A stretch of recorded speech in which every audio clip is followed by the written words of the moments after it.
Walk and cook रेसिपीमध्ये आपले सगळ्यांचे खूप स्वागत. आपण पावसाळ्याचा सीझन असल्यामुळे पाने, फळे, फुले यांचे वेगवेगळ्या प्रकारच्या भाज्या बनवत आहे. तर आतापर्यंत आपण पानांची, काही फुलांची, तर फळांची भाजी बनविलेलीच आहे. आता पुन्हा पावसाळा सुरूच आहे आणि वेगवेगळ्या प्रकारच्या खूप साऱ्या भाज्या असतात. तर त्यातच आपल्याला एक पाहायची आहे, ती म्हणजे पातूरची भाजी. ती आपल्या आरोग्यासाठी यासाठी चांगली आहे की त्यामध्ये आयरन खूप असते, कॅल्शियम आणि फायबर भरपूर प्रमाणात असतात. त्यामुळे आरोग्य हे चांगले राहण्यास मदत होते. आणि या ज्या भाज्या आहे त्या पावसाळ्यामध्ये आपण खाल्ल्याच पाहिजे. ही आहे पातूरची भाजी. याची पानं ही अशी लांब असतात. याला हा नळी याचं जे देठ असते हा नळीसारखं असते. मी तुम्हाला एक जवळ व्हिडिओ घेऊन दाखवणारच आहे. तर हे दिसायला जे असते तर हे झेनिया नावाचं जे फुल येत असते, शेवंती सारखं दिसते, तर त्यासारखी ही भाजी असते. तर चला आपण पहिले पाहूया की भाजी कशी दिसतात, म्हणजे तुम्हालाही याची ओळख पटेल. ही पातूरची भाजी अशा प्रकारे आहे. याची लांब पानं आहे.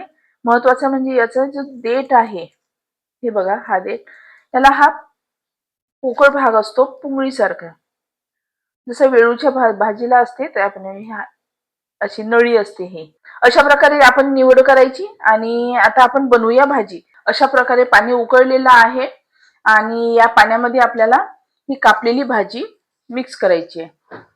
आणि त्यानंतर या भाजीला गाळून घ्यायचे, पाण्यातून काढून घ्यायचे आणि काढल्यानंतर ती सॉफ्ट होईल. थोडी शिजू पण द्यायची, कारण की याचं जे पान असते ते थोडं रफ असते. अशा प्रकारे थोडी हलवत राहायची आणि मिक्स करून घ्यायची.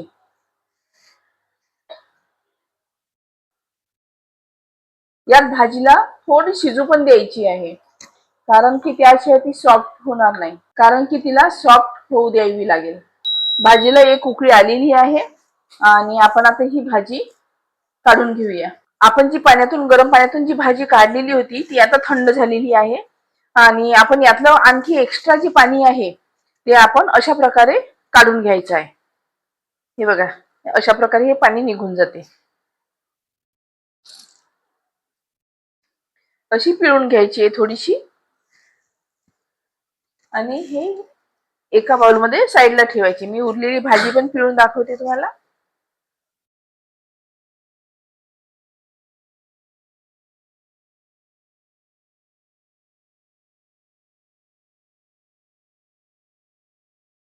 अशा प्रकारे ही भाजी माझी पिळून झालेली. पातूरची भाजी बनवण्यासाठी खूप कमी साहित्य लागते. तर त्यामध्ये फक्त एक वाटी म्हणजे 3 कांदे, 2-3 लाल मिरची सुकीवाली आणि 4 ते 5 लसूण पाकळ्या आणि चवीपुरते मीठ आणि तेल.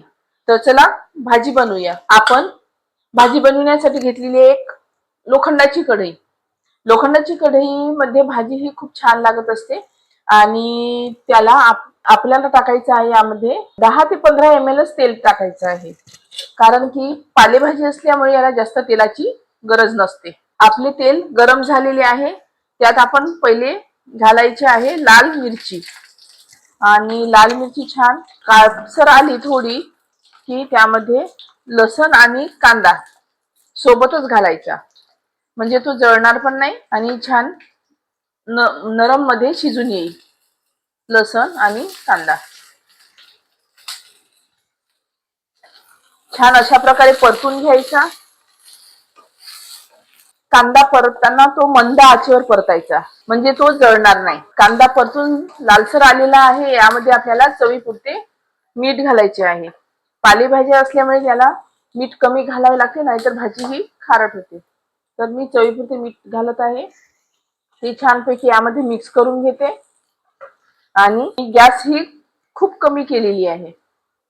त्यानंतर यात भाजी घालून घेते आणि भाजी घातल्यानंतर त्याला हलकी हलकी परतून घेते.